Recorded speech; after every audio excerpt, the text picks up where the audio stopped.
satu nikmat terbesar yang Allah Subhanahu wa Ta'ala anugerahkan kepada kita adalah nikmat iman dan nikmat Islam.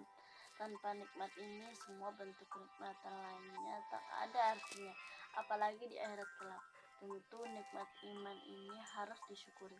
Caranya, iman harus terus dipertahankan, dipupuk hingga mencapai keimanan sempurna dan paripurna. Dan itulah kelezatan iman akan dirasakan di dunia dan di akhirat kelak. Banyak petunjuk Rasulullah SAW kepada kita agar kita bisa merasakan kelezatan iman. Di antaranya adalah dengan mencintai Allah Subhanahu wa Ta'ala dan Rasulullah di atas kecintaan kepada segala makhluk, di atas kecintaan pada apa saja selain Allah Subhanahu wa Ta'ala dan Rasulnya. Rasulullah SAW bersabda, artinya ada 3 hal yang jika ketiganya ada pada siapa saja, niscaya dia merasakan kelezatan iman. Allah dan Rasulnya lebih dia cintai dari selain keduanya. Dia mencintai seseorang hanya karena Allah, dan dia benci kembali pada kekufuran sebagaimana dia benci dimasukkan ke dalam neraka. Hadis riwayat Al-Bukhari dan Muslim. Mula Ali Al-Qari 1014 Hijriah di dalam Mirqat Al-Mawafati Syayar Misyad Al-Mashadi menyatakan, mimma siwa huma berlaku umum, mencakup yang berakal dan yang tidak berakal, berupa harta, kedudukan, syahwat, dan keinginan. Ibnu Bathal 449 Hijriah di dalam Syarah Sahih Al-Bukhari lil Ibni Bathal menjelaskan makna mendapati kelezatan iman adalah menikmati lezatnya taat dan memikul berbagai kesulitan dalam apa yang diridhoi Allah Subhanahu wa Ta'ala dan Rasulnya, serta mengutamakan hal demikian atas hal-hal dunia karena ingin meraih berbagai kenikmatan akhirat. Kecintaan hamba kepada Rabb-nya adalah dengan melakukan ketaatan kepadanya, tidak menyalahkannya. Demikian juga kecintaan kepada Rasulullah SAW. Jadi cinta kepada Allah Subhanahu wa Ta'ala dan Rasulnya adalah dalam menaati syariatnya. Taatan pada syariatnya harus di atas ketaatan pada selain, baik tokoh, cendekiawan, ajaran, aturan, paham, hukum, ideologi, dan lain-lain. Cinta tentu tidak cukup dalam kata-kata. Cinta juga tidak cukup hanya berupa komitmen, tetapi kosong tanpa bukti nyata. Selain cinta itu tentu membutuhkan bukti nyata. Hasan Al-Warraq berkata, engkau bermaksiat kepada Allah sementara engkau mengklaim cinta padanya.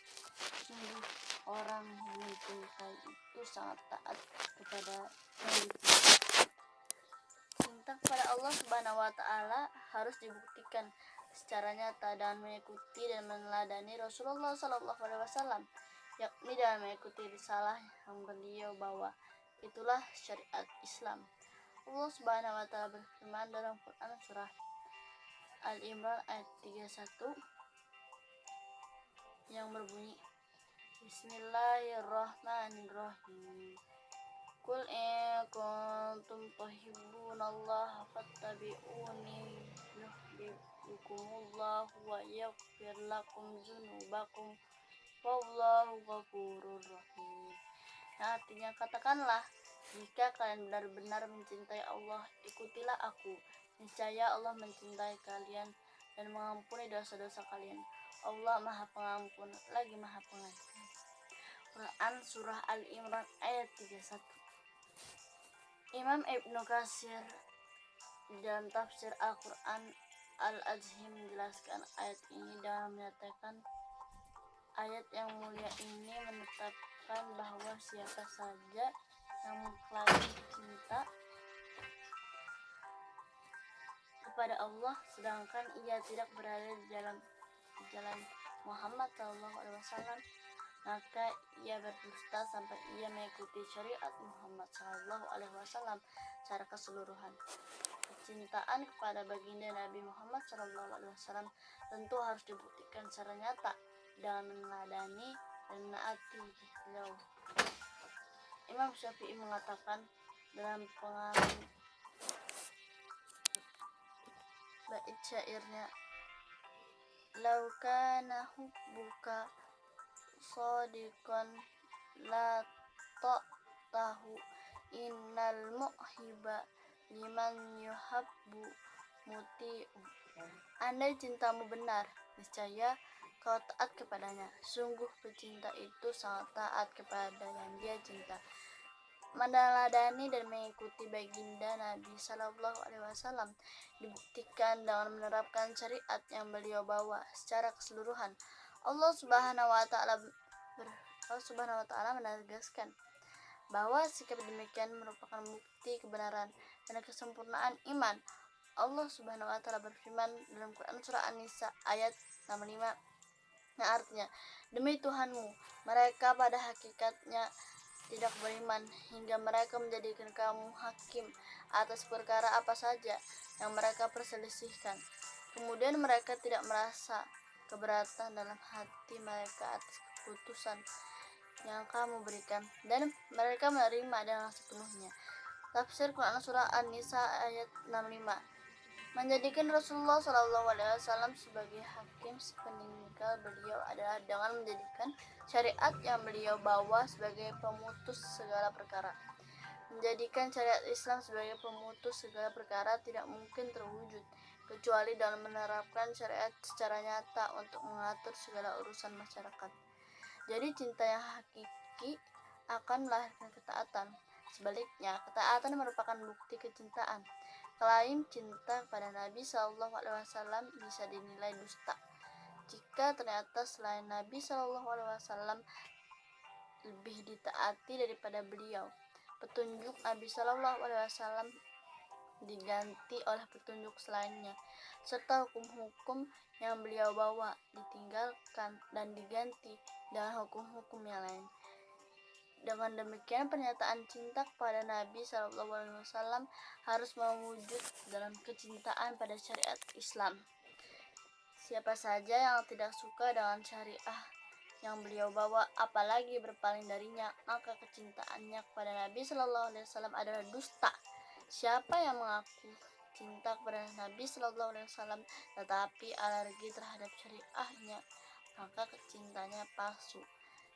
Siapa yang mengaku cinta kepada Nabi SAW tetapi ucapannya merendahkan syariah, tindakan dan kebijakan terjangkiti penyakit Islamofobia, maka cintanya bohong meski dia biasa memperingati Maulid Nabi SAW dan mengklaim cinta kepada beliau hingga berbusa-busa.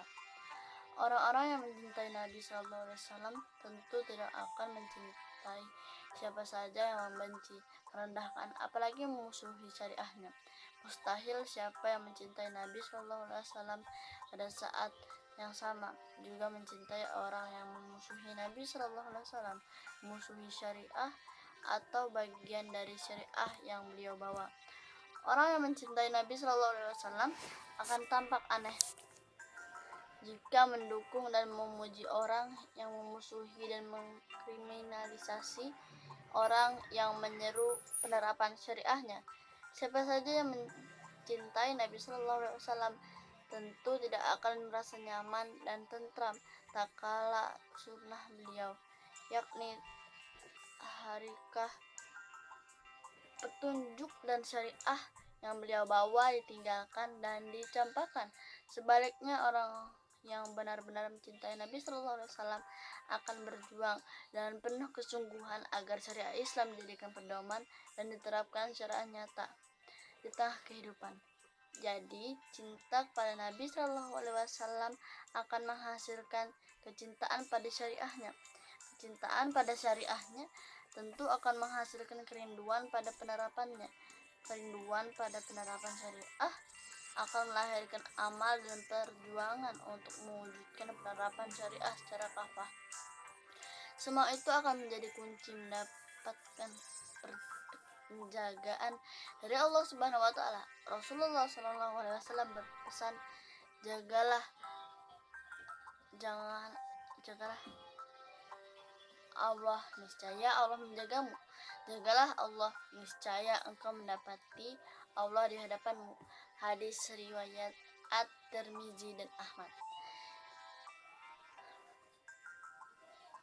Jadi, jika suatu umat atau bangsa tidak menjaga Allah, tidak menjaga hududnya, melantarkan syariahnya, bahkan memusuhi orang yang memperjuangkan penerapan hudud dan syariahnya, maka Allah tidak akan menjaga umat atau bangsa tersebut. Akibatnya kerusakan tersebar luas, ketentraman tak kunjung dirasakan, kemakmuran terus menjadi mimpi, kehinaan melingkupi, keberkahan dijauhkan, dan kemurkaan Allah ditimpakan. Sebaliknya, jika hudud dan syariah Allah senantiasa dijaga, maka segala perkara akan menjadi baik. Ketenangan dan ketentraman hidup tercapai, kemakmuran bisa dirasakan, kemuliaan didapatkan, keberkahan Allah dilimpahkan, dan keridhoannya dicurahkan. Alhasil, agar mendapat penjagaan Allah Subhanahu wa taala secara sempurna, umat Islam harus berjuang untuk mewujudkan penerapan syariah secara kafah. Menerapkan syariah secara kafah hanya mungkin terwujud dalam institusi khilafah ala minhajin nubuwah.